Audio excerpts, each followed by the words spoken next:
तो आप करेंगे गुणों की आयुर्वेद में उपयोगिता। तो पहला है वैशेषिक गुण या सार्थो गुण। अपन यही तो पढ़े थे, जो थे 5। तो वैशेषिक गुणों का उपयोग आयुर्वेद में अनेक प्रकरणों में व्यावहारिक है। ठीक है, जैसे कि अपन सामान्य व्यक्ति और रोगी व्यक्ति के ज्ञान के लिए शब्द, स्पर्श, रूप, रस, गंध का प्रयोग करना। जैसे नॉर्मल के लिए भी, एक नॉर्मल व्यक्ति है ना, उसके लिए भी वैशेषिक गुण इंपॉर्टेंट है। उसको सुनना, उसको देखना, उसको गंध का अनुवासन करना, उसका रस का लेना उसकी लाइफ स्टाइल का हिस्सा है। अगर ये गुण नहीं होंगे तो क्या करेगा? कुछ नहीं कर पाएगा, ना देख पाएगा, ना सुन पाएगा, ना कुछ भी नहीं कर पाएगा।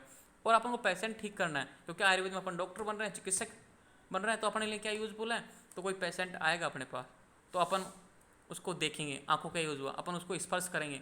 ठीक है, अपन उसका रूप देखा, उसके जो बोल रहा है वो सुने, उसके क्वेश्चन सुने, आपने उसके शरीर में से गंध आ रही है कि नहीं आ रही, ये अपन को आप खुद की चेक करते हैं। कि जैसे कोई पेशेंट आता है ना, तेरे स्मेल आ रही है कि मतलब बीमारी बढ़ी हुई अवस्था में, तो ये सब यूज होते हैं। तो सामान्य व्यक्ति और रोगी व्यक्ति के ज्ञान के लिए शब्द, स्पर्श, रूप, रस, गंध का प्रयोग करना डॉक्टर भी करता है और पेशेंट के उनका भी चेक करता है।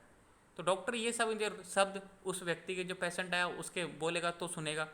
स्पर्श, उसकी त्वचा को स्पर्श करके देखेगा भाई ठंडा है, शीत है, या अनुष्ण शीत है। रूप कैसा है, बिल्कुल कमजोर है, अष्टपुष्ट है, कैसा है, तो अपनी आंखों का यूज कर रहा है। रस, अब रस का तो एक तरीके से टेस्ट नहीं करता है डॉक्टर, अवॉइड करते हैं, लेकिन उसका मेडिकल टेस्ट करवाते हैं एक तरीके से।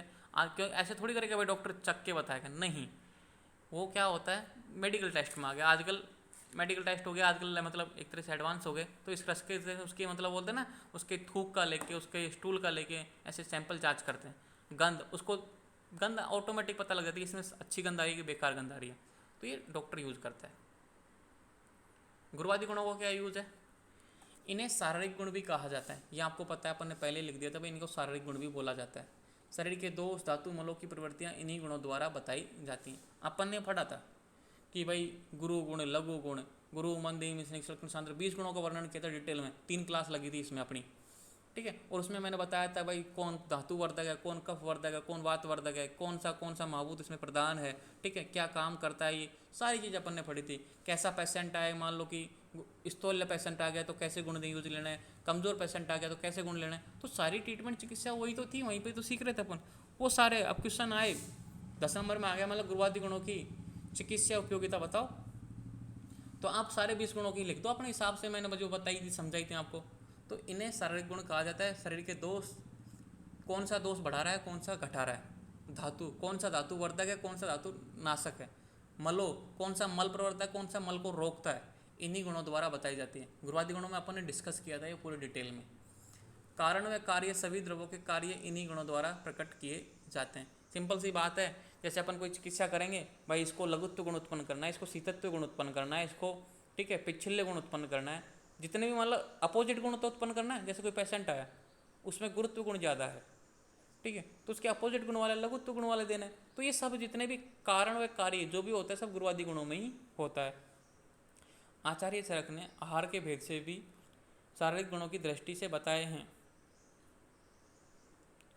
आचार्य चरक ने आहार के भेद भी शारीरिक गुणों की दृष्टि से बताए हैं, जो धातु, वृद्धि या क्षय हेतु उत्तरदायी होते हैं। ठीक है, ये बोल रहा है कि भाई आचार्य जो चरक थे, मतलब आचार्य चरक का ही तो वर्गीकरण था ये पूरा, जो आयुर्वेद के अनुसार जो 41 गुण हैं वो आचार्य चरक के अनुसार ही तो थे। तो आचार्य चरक ने आहार के भेद भी शारीरिक गुणों की दृष्टि से बताएं। जो अपने भोजन है, जैसे कि भाई 20 मतलब क्या बोलते हैं, शारीरिक 20 है ना, शारीरिक गुण 20 ही तो हैं, गुरु गुण, लघु गुण। इसी तरीके से भोजन के भेद बताएं कि ये गुरु भोजन है, ये लघु भोजन है, ये शीत भोजन है, ये उष्ण भोजन है। इस तरीके से उनके भेद भी इन गुणों के आधार पर बताए हैं। जो धातु वृद्धि सॉरी, जो धातु वृद्धि या क्षय हेतु उत्तरदायी होते हैं, या तो वो धातुओं को बढ़ाएंगे या धातुओं का नाश करेंगे। सिंपल सी बात यही है। अतः चिकित्सा की दृष्टि से गुरुवादी गुणों का बहुत बहुत महत्वपूर्ण स्थान है। ये था एक संक्षिप्त बता रहा हूँ, मतलब एक तरह की नोट की तरह, क्योंकि अपन पहले डिस्कस कर चुके हैं सारी चीज़ें। वही चीज़ें अगर बड़ा बड़ा क्वेश्चन आ जाए ना 20 नंबर में, तो वो आपको एक एक गुण के बारे में लिखना है। यहाँ पे गुरु का भी लिखना है, फिर मंद का भी लिखना है, स्निग्ध का भी लिखना है, सबके लिखना है। मान लो एक क्वेश्चन आया, गुरुवादी गुणों का आयुर्वेद में उपयोगिता बताइए, तो आपको जितने भी 20 गुण पढ़े थे ना अपन ने, वो सारा यहाँ पे लिखना है। अगर मान लो ऐसे ही क्वेश्चन आए कि भाई आयुर्वेद के अनुसार जो गुण है उनका वर्णन करो, तो बस ये जितना लिखा है उतना लिख देना है। तो ये आपके ऊपर है कि आप किस तरीके से क्वेश्चन को अटेम्प्ट करते हो। आध्यात्मिक गुण, इसका उपयोग मन, आत्मा, बुद्धि के विषय के रूप में किया जाता है। अब समझो इस चीज़ को। इसका उपयोग मन आत्मा बुद्धि के विषय के रूप में किया जाता है। अब देखो आध्यात्मिक गुण आत्मा के गुण है तो बस मन आत्मा बुद्धि का यूज काम तो आएगा ही, सिंपल सी बात है। क्योंकि आयुर्वेद का मूल उद्देश्य स्वस्थ शरीर मन व आत्मा को बनाए रखना है, अतः मन बुद्धि आत्मा को नियंत्रण करने के लिए इन गुणों का ज्ञान आवश्यक है। देखो ये सबसे इंपॉर्टेंट बात है आध्यात्मिक गुण। ये बात एलोपैथी में नहीं बताई गई कि कैसे मन को खुश रखना है, कैसे आत्मा को खुश रखना है, ठीक है, कैसे अपनी बुद्धि को अच्छी बनानी है, ये एलोपैथी में नहीं है। और ये प्लस पॉइंट है अपने लिए। तो चूंकि आयुर्वेद का मूल उद्देश्य स्वस्थ शरीर मन आत्मा को, बोलते ना कि स्वस्थ शरीर के लक्षण देखेगा अपन ने पदार्थ विज्ञान के फर्स्ट चैप्टर में पढ़े थे, सम दोष से सम अग्नि से सम धातु से मल क्रिया प्रसन्न आत्मा इंद्रिय मन। Yes, sir. तो प्रसन्न आत्मा इंद्रिया मन है, कौन बताता है? आध्यात्मिक गुण ही तो बताते हैं।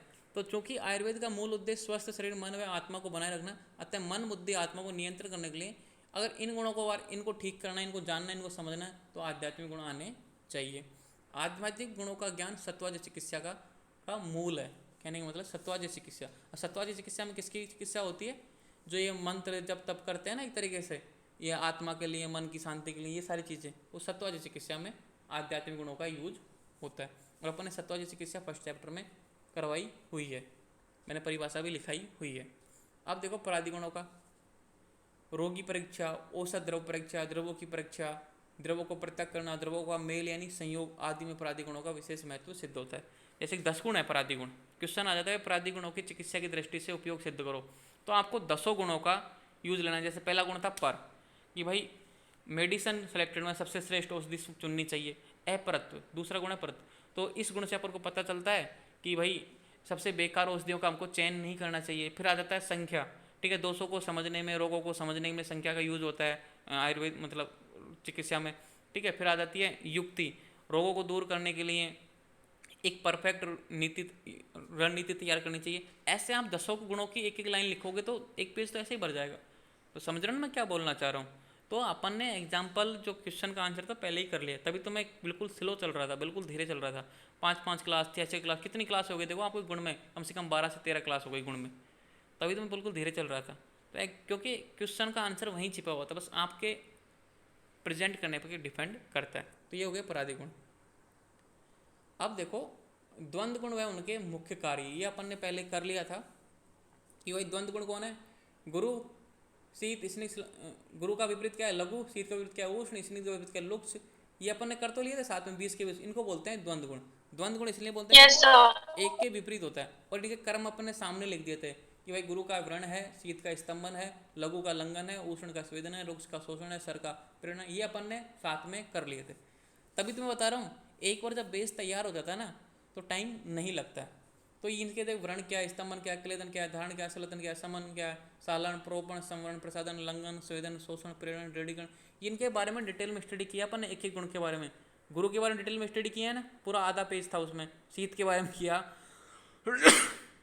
इन सब के बारे में अपन पहले पढ़ चुके हैं। लेकिन क्वेश्चन आ जाता है भाई द्वंद्व गुण किसको बोलते हैं, तो आपको ये 20 गुण आपको लिख देने हैं कि इन 20 गुणों को द्वंद्व गुण बोलते हैं। विपरीत अर्थक मतलब एक दूसरे के विपरीत है ना। गुरु का लघु है, शीत का उष्ण है, स्निग्ध का रुक्ष है, स्थिर का सर है, मृदु का कठिन है, मंद का तीक्ष्ण है, विशुद्ध का पिच्छल है, सलक्षण का सर है, स्थूल का सूक्ष्म है, सांद्र का द्रव है।